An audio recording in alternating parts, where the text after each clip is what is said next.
I think there's an important idea to get out here, which is that, in effect, the way our leaders get elected directly determines the way that they govern.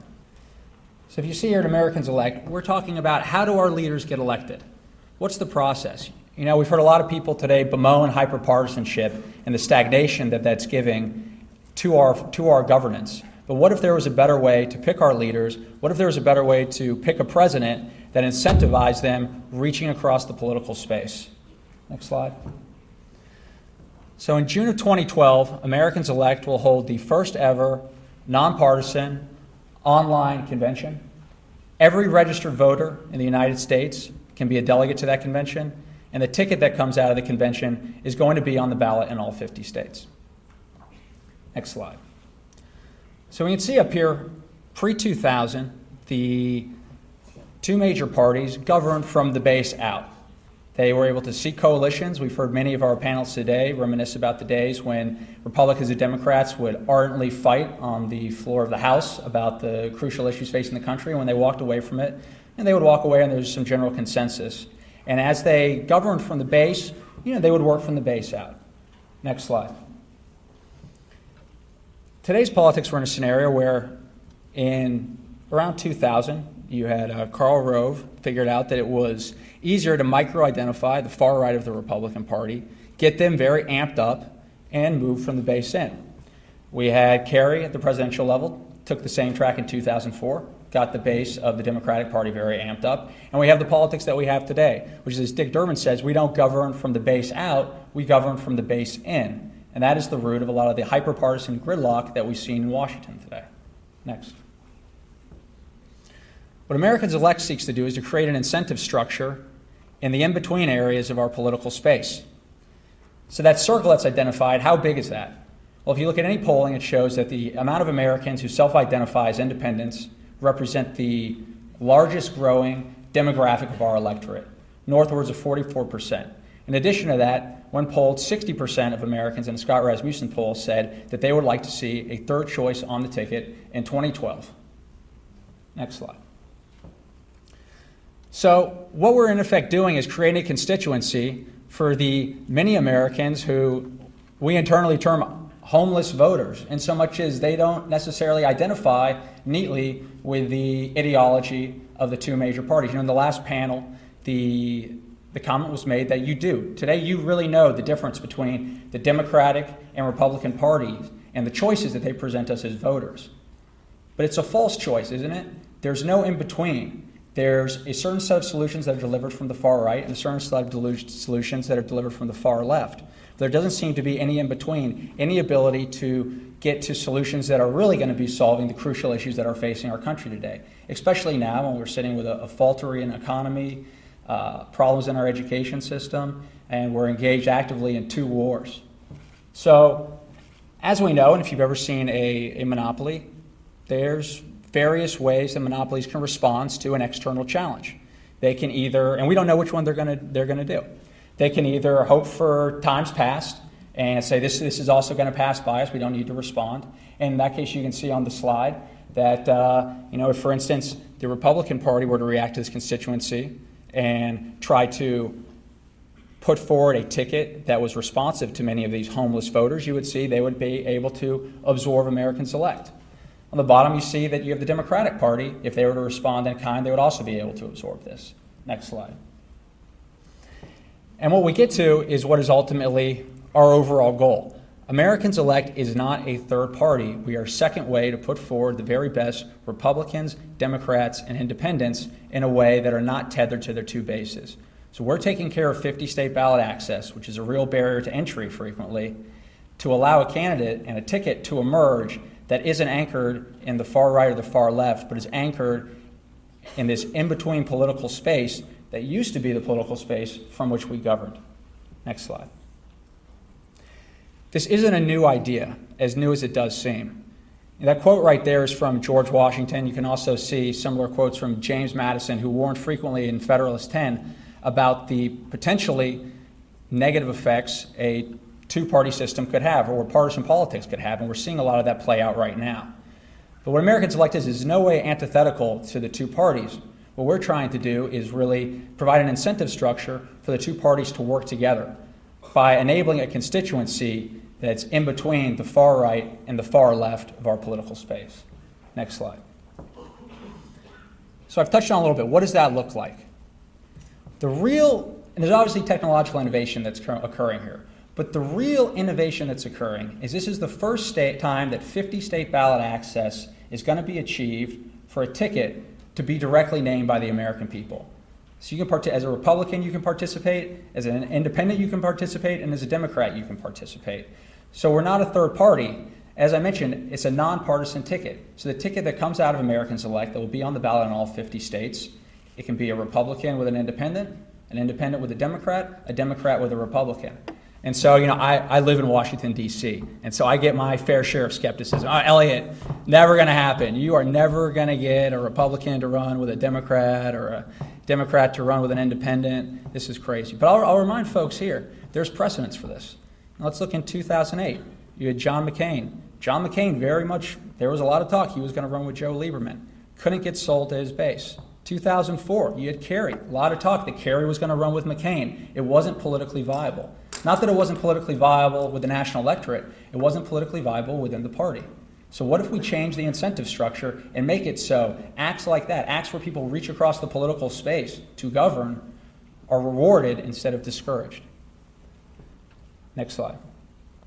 So we're in a really unique position then. We are having a new convention, a new primary. It allows us to completely reimagine how we do this. It allows us to take what is a system that many folks view as somewhat analog. I know Florida had a Republican primary here. Did anybody participate in the crowd? No? Okay. 3,000 people participated in that. Granted, it was a straw poll. But for instance, one thing I like to say is, let's say you were from Iowa, and your dream of dreams was to go out there, and or you're a guy from Chicago, and your dream of dreams was to go out there and to vote for T-Paw. You love Tim Pawlenty. You're from Chicago. That's all you want to do. Well, 17,000 folks in Iowa made it so Tim Pawlenty's candidacy became ineffective. You never, in effect, had a vote. In this day and age, where in every other facet of our life we have infinitesimal choices, why is it that in our political life we're only able to choose between brand A and brand B, and that every American can't participate in a primary in a meaningful way? So what we're doing at Americans Elect is we're leveraging technology and social media, all the ways we organize in every other facet of our life, to put more power into the hands of our delegates. And remember, a delegate is any registered voter in the United States. So we're in effect taking what have traditionally been the functions of the parties, and we're making them the functions of our delegates. Inviting all the folks who come to americanselect.org and sign up as a delegate, you get invited into the quote-unquote smoky back room. And there's 3 ways that you get invited. You'll be able to discuss and debate the rules of the convention. You'll be able to craft a platform of questions that the candidates have to answer as a requirement for their candidacy. So we don't espouse any particular ideology or take any position or support a specific candidate. We're putting up the infrastructure so this competition can occur. But the delegates will be able to craft questions that the candidates have to answer. And finally, any delegate can start a draft movement and leverage Americans Elect as a platform to gain momentum for that draft movement, in effect allowing everyday Americans to put forward the best Americans to run in the presidential race in November of 2012. So how many times have we all bemoaned that on election day we feel like we're choosing between the lesser of 2 evils?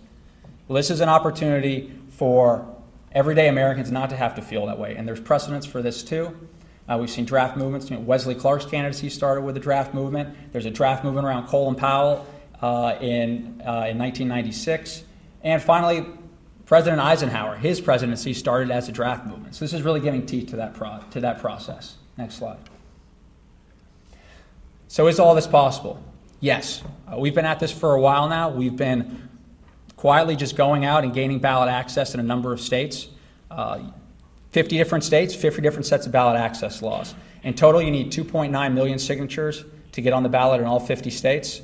We've gathered almost 2 million of those signatures to date. We're on the ballot in Florida, and we're seeing a huge appetite for this. Our most significant ballot access initiative was in California, where we submitted 1.6 million signatures. So this is going to be occurring in 2012.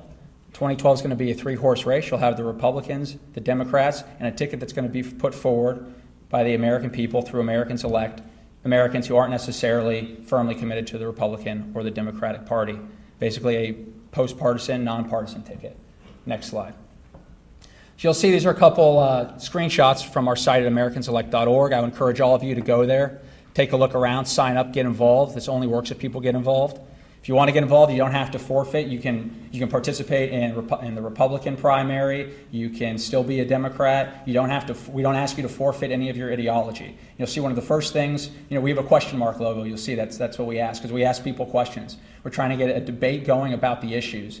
Today, we've really gone live over the summer. We've had over 5 million questions asked on the site and answered by our delegate base.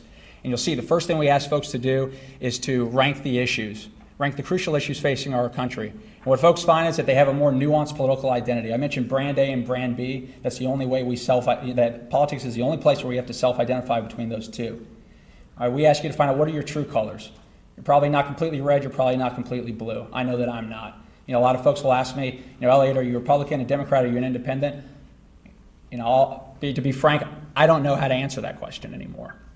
So I know how I feel about various issues, but my political identity isn't quite so analog. Next slide.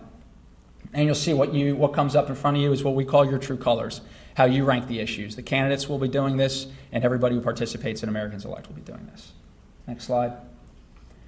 And you'll be able to see around the country how people are responding to those issues, how they're responding to the questions that are being asked of the day. And we're also going to be having a discussion and debate online to have an election that's truly an issues-based election, and it's not one that is simply the choice that's given to us from the right and the choice that's given to us from the left. It gives us the ability to shape the debate and do it using some of our best online technologies and innovation and technology to get us back to some of our oldest values, as I showed from President Washington. Next slide. But guys, it only works if people sign up and get involved. So I would encourage you all to take a look around, become a delegate at americanselect.org, and I'd encourage all of you also to come by Stars. We're having a meetup here pretty soon. So please get involved, and we also have a booth out at your student pavilion as well. So thanks so much to UCF for the opportunity to speak with you all today, and I welcome your questions.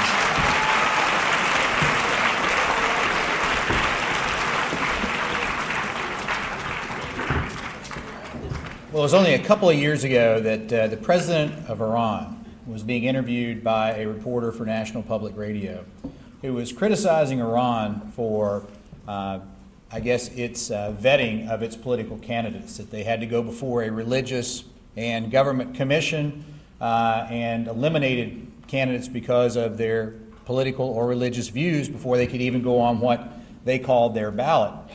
And his comeback was an interesting one. He said, in the last presidential election, how many candidates really had a chance in your country to win? So his point being that while they vet on certain criteria, we seem to vet on money and process. And we do seem to always end up with two candidates. How many times do you see in an election you have the two major candidates and everyone else is labeled a fringe candidate? So as to the panel, I would like your comments on, we'll just work our way down the panel, Mr. Cook, on how this alternative convention scenario or even alternative access to the vote may change that process, either in a positive or negative fashion. Hear a little more about how it works. Maybe I'm too old here, but I kind of have the Missouri show me attitude, about this, because the independents and third parties often start out with a dream and maybe a place in the process in the spring and summer months, but then they kind of gradually go downhill as election day approaches. We've never elected a third party or independent candidate in our history. I guess the closest was Abraham Lincoln, and that was the second election for the Republican Party. I guess I would open a question about who is supporting you at this point, and where does whatever money you have come from? How much money do you think you need to get, money being the mother's milk of politics, as some people have said? Where does your backing, where do your finances come from, and how much do you need really to make this process work? Sure. we're basically about 1/60th as a project of what the two major parties are going to be putting forward. That Americans Elect as an organization is funding ballot access and this website. So we went to some initial donors to get seed funding for this initiative, but all the funding we structured as loans so that as small donors, we have a strategy that encourages small donors come to the site. All those people can be taken out of it. What Americans Elect turns into, in effect, is a trust whereby the American people will have access to 50 state ballot access in subsequent elections based off of a rules-based convention. To your point that you want to see more, I expect people to want to see more. So, Rhodes, I hope you're going to sign up as a delegate, come look around, sniff around the site. We're going to be discussing and debating the rules later this month. And we're asking people for their input because this is something that's bigger than Americans Elect. This is something that should be owned by all of us. All of us should have a voice in this process, and I encourage everybody here to please come take a look around. Let us know what you think, because this is going to be something important and going to be an important force in our political system. Do you need to make a contribution to become a delegate? Nope, it's free. But we would like you to. Ms. Owen? Yes, I'm actually kind of excited by this experiment because it really does call out and call attention to some of the problems with our system and the way that it works. Because Elliot pointed out how leaders get elected really is important to how they govern. Some very excellent work by Larry Bartels at Princeton University shows that members of Congress are attentive to a very, very small percentage of their districts. It's basically the people who they expect are going to turn out to vote for them, and they tend to be people in the higher socioeconomic status groups, more educated, and pretty much a very elite group. While they say that they like to pay attention to everyone, these are the people that they're really paying attention to because these are the ones they perceive are making the decision that's going to bring them back into office and kind of keep them there.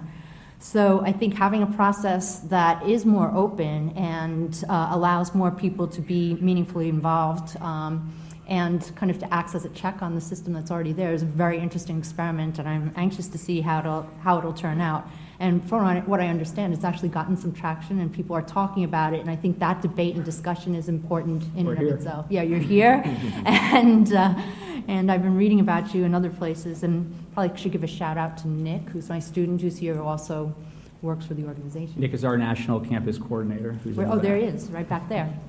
So.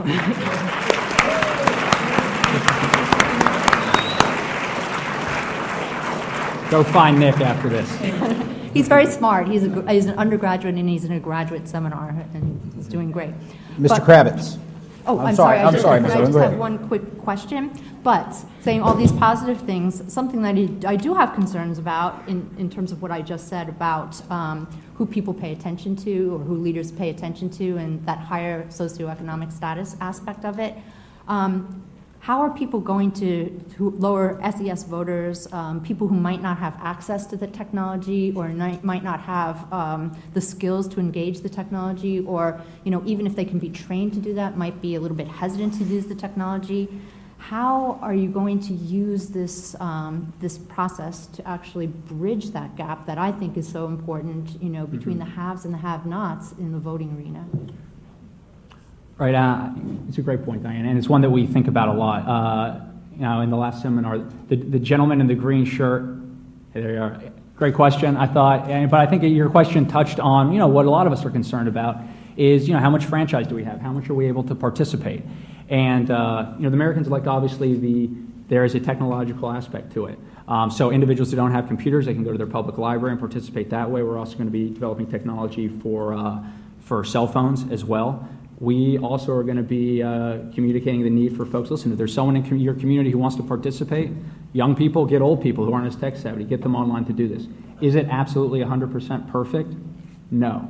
Is it better than the current system? Listen, I'm a guy who lives in Washington, D.C., and I'm a resident of the district. I have very little say in the presidential primaries. By having a national primary, we are giving, by allowing every registered voter to participate, more franchise, but it's something that definitely inspires our effort, is wanting more participation in the sense that more participation just enhances the entire process.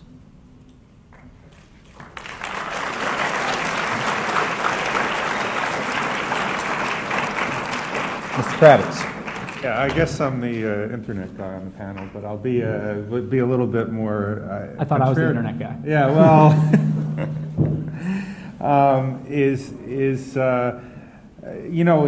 a noble effort, but I think that one of the things, like on our site, we talk about that people are really self-selecting. We don't actually purport to increase voter turnout. Voters are already interested in this, and they're coming to seek out information.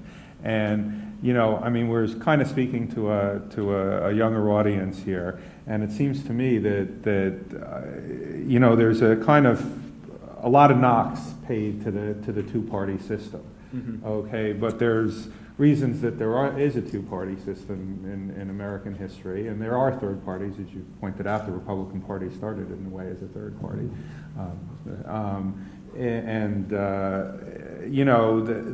There's a couple of things. The first thing is that one way, to me, that the parties are really no different from each other is that no party ever really turns away volunteers and no party turns away money. So therefore, to say that young people or anybody is disenfranchised by the process is really a cop-out, because all they have to do is get involved in the party or in the party of their choice that they think reflects their ideology to influence that course of action.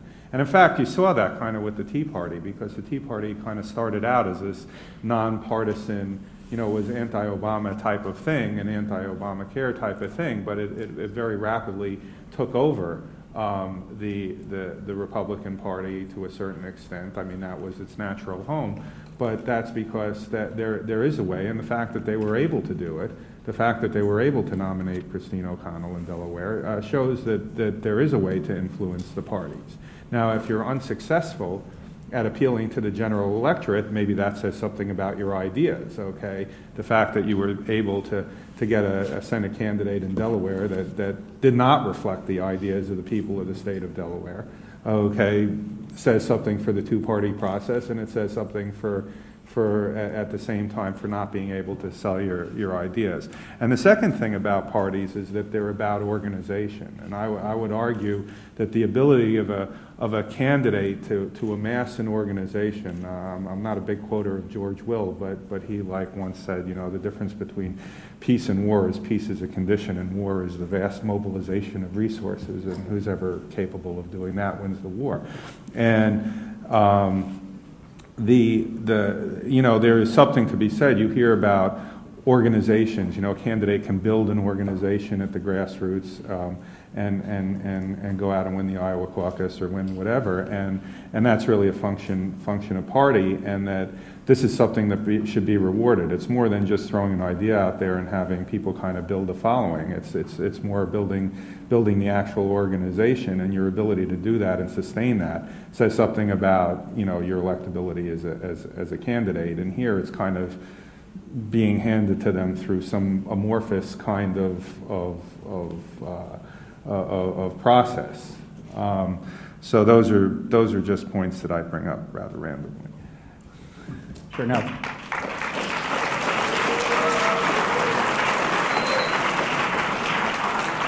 So you gave me a full plate. I took notes, and I'll go through them.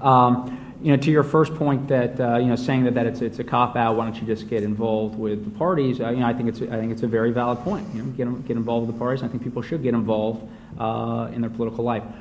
The point I was saying, the area where people are disenfranchised is that if you live in a late primary state, your voice de facto becomes lesser than those who live in early primary states. So how come in this day and age, individuals in Iowa, South Carolina, New Hampshire get to have such a heavier voice in how we select our president? Political parties are a form of social organization, and the system by which they organize has as of yet responded to the fact that social media, the internet, has completely changed the way we organize in every other facet of our lives, except for our political lives. So what this initiative is doing is looking at how we can include more folks and get people involved, leveraging those tools for increased participation. We're not a third party. We don't have any ideology. We're not supporting any specific candidates. The individual who competes and wins this could be very well a Republican with a Democrat with a Republican, or an independent. What we're doing is creating an incentive structure. In order to compete for this, you need to do two things. You need to compete at the national level, which encourages more participation, to our first point, and you need to reach across the political space and run with someone of a somewhat differing ideology. Now, does that appeal to somebody from the far right to reach all the way to the left? Probably not. It's going to be more difficult. But maybe someone who leans a little bit in the center right probably can find enough commonality with somebody who leans center left. In the current political system, that is not rewarded. Those type of partnerships are not rewarded. Here it is. So increased participation and rewarding individuals who reach across the political space. And just to the final point about having to become organized, everything that we're doing is you go online so you can get offline. So I mentioned we're going to have a meetup. I would encourage everybody to come. It's going to be at Stardust. We have a ground organization. We have thousands of volunteers nationwide. Nick Troiano there in the back manages our campus effort. We're on 100 college campuses across the country. You have to have a ground game. We need to get people engaged in the communities, participating. So I would encourage all of you to go to the website, but also encourage all of you to go to the website so you can get off americanselect.org, start talking about the issues, and start talking about the candidates that you would like to see. And if those are the candidates who the two major parties are putting forward, that's great. But if you feel like you'd like to see something else, this gives the American people the tools to put those people forward.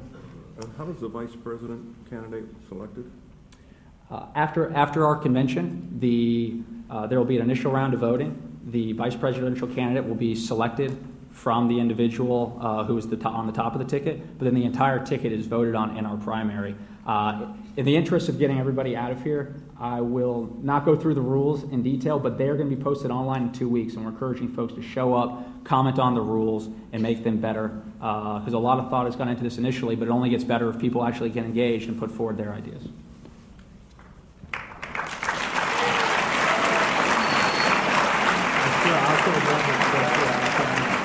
We probably only have time for one more discussion topic because I do want to leave some time for questions. How many of you know who won the straw poll for Florida this weekend? Was it Rick Perry or Mitt Romney? Herman Cain. Who's Herman Cain? Right? CEO of Godfather's Pizza.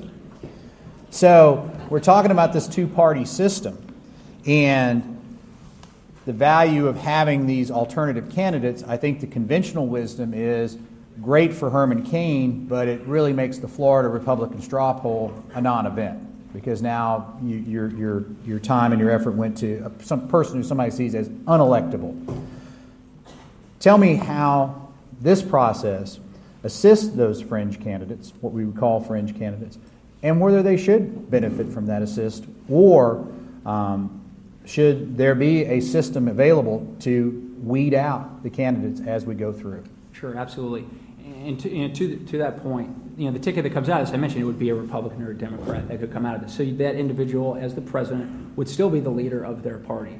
But specifically to your point, the fringe candidates, this allows the American people to put folks forward. So, Herman Cain, you say, is a fringe candidate. Would Chuck Hagel be a fringe candidate? Would Mitch Daniels be a fringe candidate? Would Hillary Clinton be a fringe candidate?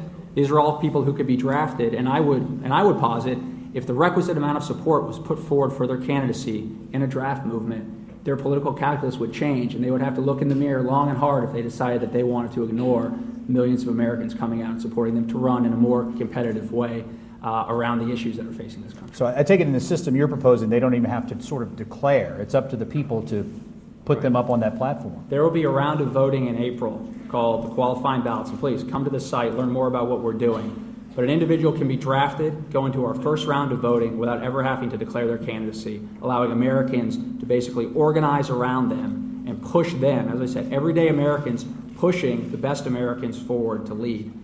So it really turns that political calculus on their head and allows folks to run in a more authentic way. Mr. Kravitz, your points of view on this ability to nominate someone who may not even be interested in running, may not be qualified to run, otherwise, I'm really trying to look at the concept of the quote-unquote wasted vote. Well, I don't know. I mean, I don't know about drafting somebody that doesn't want to run. I mean, I get the feeling you could draft Hillary Clinton with an Anheuser-Busch team of Clydesdales and she isn't going to move. I mean, it's we'll see. They're talking about her running. Yeah, I think she's pretty loyal to the Democrats and to Obama. But I mean, she can run as a Democrat.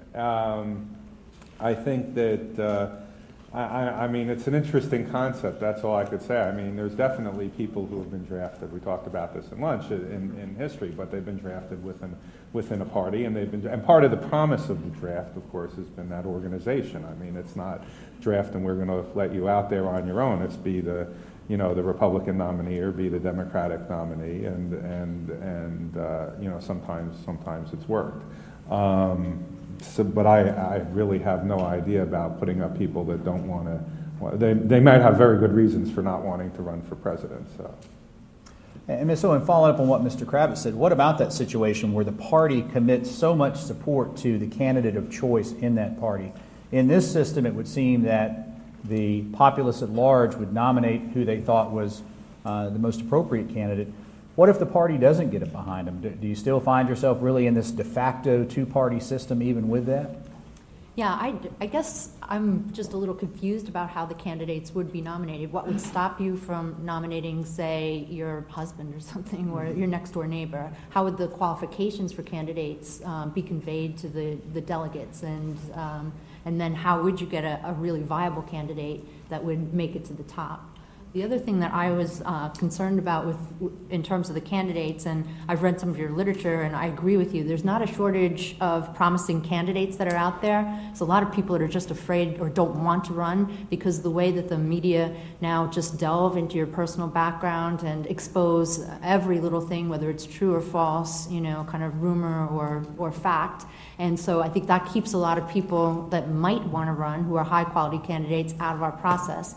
And the one thing that I was wondering is what kind of safeguard would you be able to offer to candidates that would run under this process from being subject to that kind of scrutiny? So, that people that might be really good potential candidates that have kept themselves away from running, with the backing of a major party because of the reality of our nasty, uncivil political process, would be willing to contest through this process. Is there any kind of a protection, or would you just have one good candidate or another being nominated and then dropping out because they don't want to have to face, these political realities? Sure.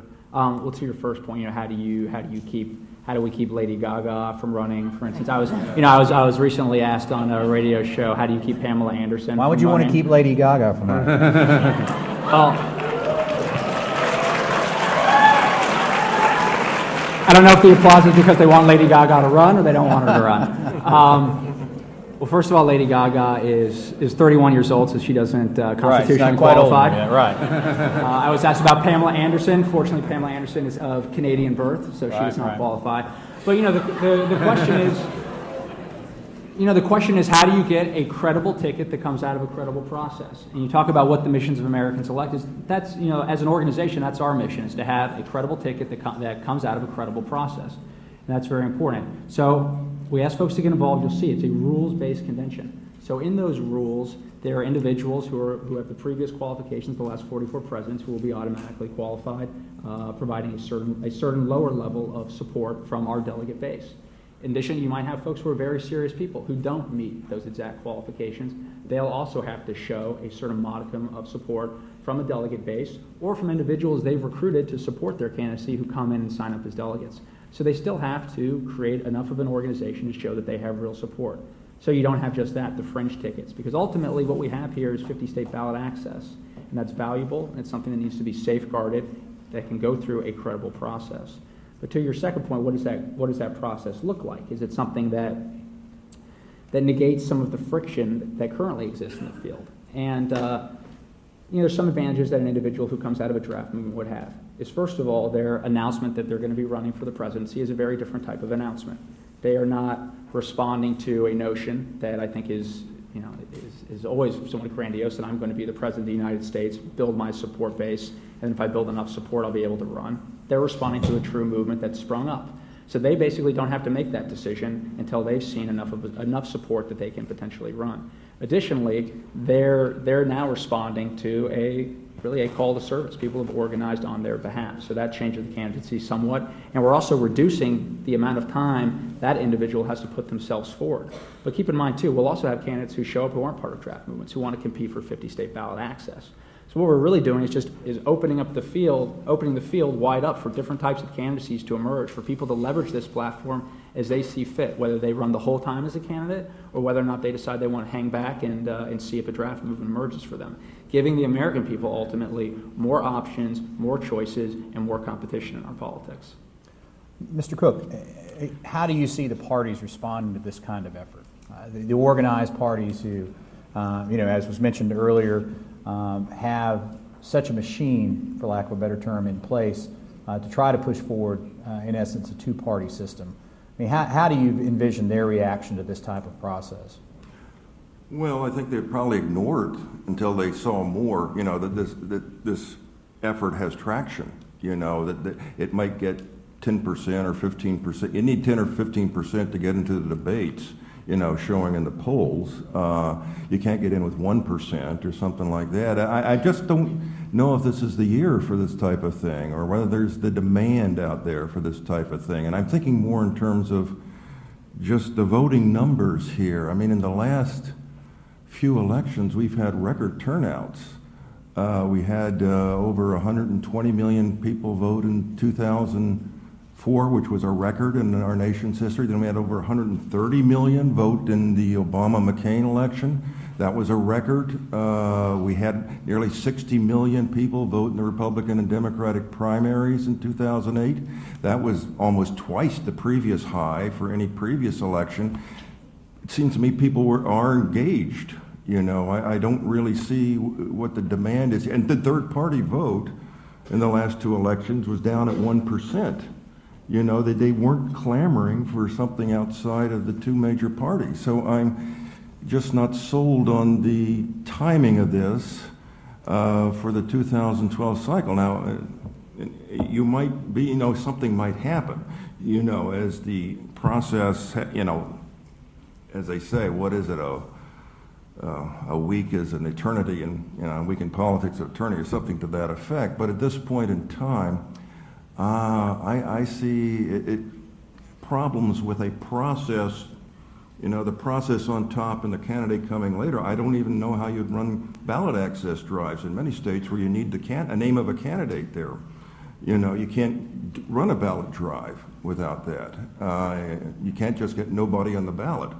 And often by June of the election year, it's beginning to get too late, for independents or third parties or whatever to get on the ballot. So I don't know how it all comes together. Well, I can, first of all, to your issue of ballot access, I can assure you that has been taken over. We're moving as fast as we can. We're going to be on the ballot in 28 states plus the District of Columbia this year. That's only because those are the only states we're able to go into in 2011. In addition, in 2012, we'll be on the other 22 states circulating. You say so, but generally you need a strong candidate like a Perot or a George Wallace or a John Anderson. You really need a very strong one who polls high in order to get a 50 state. Legally, you don't, Rhodes. Legally, you don't. It seems ephemeral. Legally, by law, you don't have to have a candidate in all of these states to get on the ballot in all 50 states. You can get on as a political organization, which we're doing right now. So I just have to tell you, your legal facts aren't necessarily accurate. But to that point, what the appetite is for this cycle, I think we're not seeing a lot of energy because people don't feel particularly engaged about the candidates that are coming forward right now. I think people want to see more choices. They want to see something that's more dynamic. That's what I think is going on.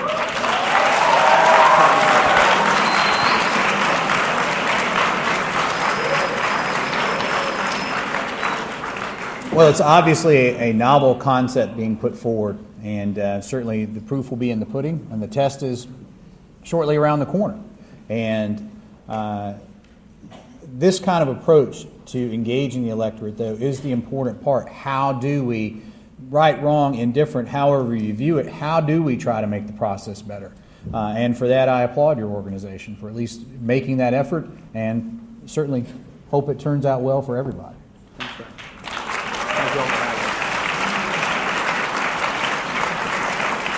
I would like to have just a moment for a few questions before we do closing comments. Again, I want to try to get you out of here on time.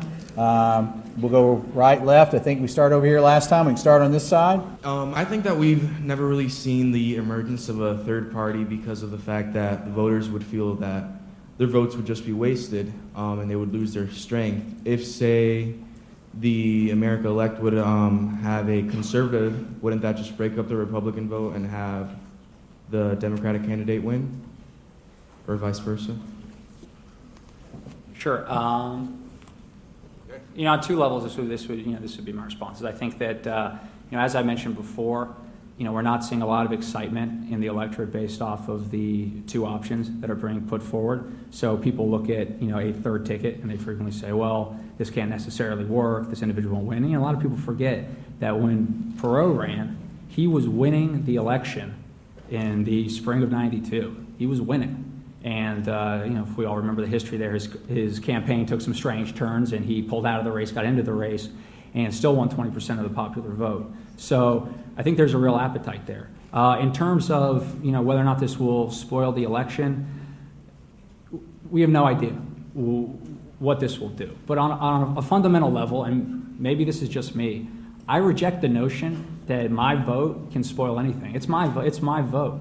I should be able to vote who I want to vote for, and not be told that I can only go right or left.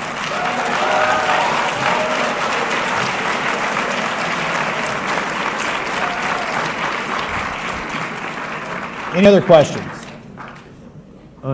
You talked about getting moderates on your ticket because they're more likely to work with each other. But it tends to be more of the more polarized figures that tend to get people out to vote.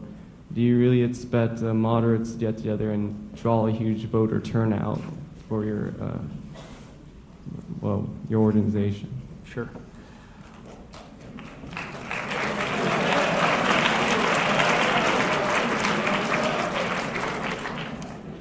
To your point, I mean, if we, I mentioned at the beginning of the presentation, if we really think about the way our leaders are selected, it directly impacts the way that they govern.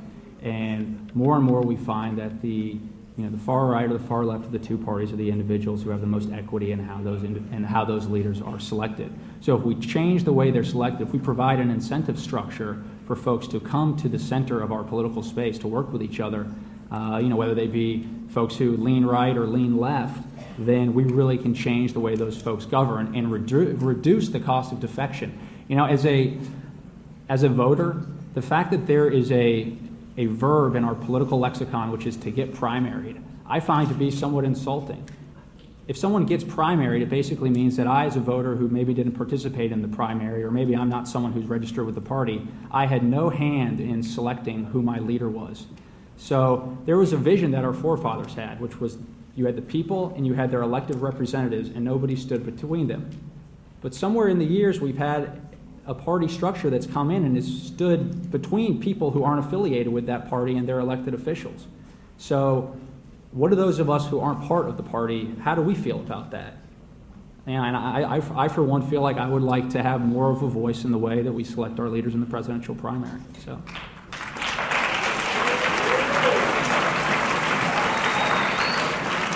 I know in government class I've been learning that the founding fathers weren't that for a mob rule, that they thought they made the electoral... I'm not for mob rule either. Yeah, but I mean they made the electoral college to limit the people's vote, because the electoral college is basically you selected these people, they got together and they voted for who they wanted, and basically the political parties have quite supplanted that by instead of having the electoral college is basically reflects the popular vote, but now that the primaries, it's like the parties are choosing the candidates for the people, and it's like who they think is the best ones. So it's kind of been privatized, this way of thinking that the people can't pick who they want. I agree. Short answer.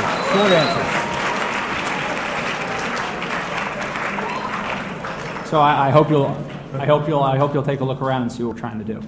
Mr. Kravitz? Yeah, I just want to, I don't know if that's me or not. I just wanted to interject a bit there, because I think it's a fundamental misunderstanding or lack of understanding of why there are political parties and what political parties mean. Okay, on one hand, there's this quote from George Washington about factionalism, okay, and Washington did decry that, okay, but the fact of the matter is that was human nature and there are different points of view and you need to build coalitions, and political parties are a lot about coalitions. On the other hand, another politician, David Ben-Gurion of Israel, famously lamented that he wished he could import into Israel the American two-party system, because if you go to other countries where they do not have a two-party system and are constantly forced to build coalitions and kind of have some sort of proportional representation, whether it's Israel or Italy or someplace like that, where there's constant competing points of view in parliament to the extent that it becomes ungovernable, or a small minority can actually hijack the entire government, not just one party. You know, there are very positive aspects to the American system and the American party system. And again, you know, the Democratic Party of today is not the Democratic Party of 1900. It's not even the Democratic Party of 1960, where that, you know, segregationist Dixiecrat wing is completely gone. And on the other hand, you know, the Republican Party of today is not the Republican Party of 1960. There is no New York progressive strain from Teddy Roosevelt going through Nelson Rockefeller. So, you know, people have an ability to influence the direction of parties. And the purpose of primaries is to create a nominee for that party, okay? And there weren't always primaries. And in many states, things were decided by political bosses. But the primary is not the election. It is the party expressing its will. There maybe the answer is to go to the DNC and RNC and say, let's have a national primary. We in California, we in New Jersey feel disenfranchised by our late primaries, and this system isn't working because technology and media have changed everything, and there's no longer an orderly process. But to say that a person has a right to vote for a candidate because that candidate has read the writing on the wall and feels they can't win, I think is a bit of a false argument. So that's... Yeah. Elliot. We have to close it out. Very briefly. Adam, I agree with you. We're not trying to undercut the parties. We're trying to, though, create a system by which if the parties hyper-focus at their far right or their far left radical bases, they're no longer rewarded for doing so. We're trying to provide an incentive structure for those who would like to see the parties build coalitions and govern through coalitions and not govern from the unstable far right or the unstable far left. I think the two-party system has served us well and can continue to serve us well. Well, thank you very much. And thank you.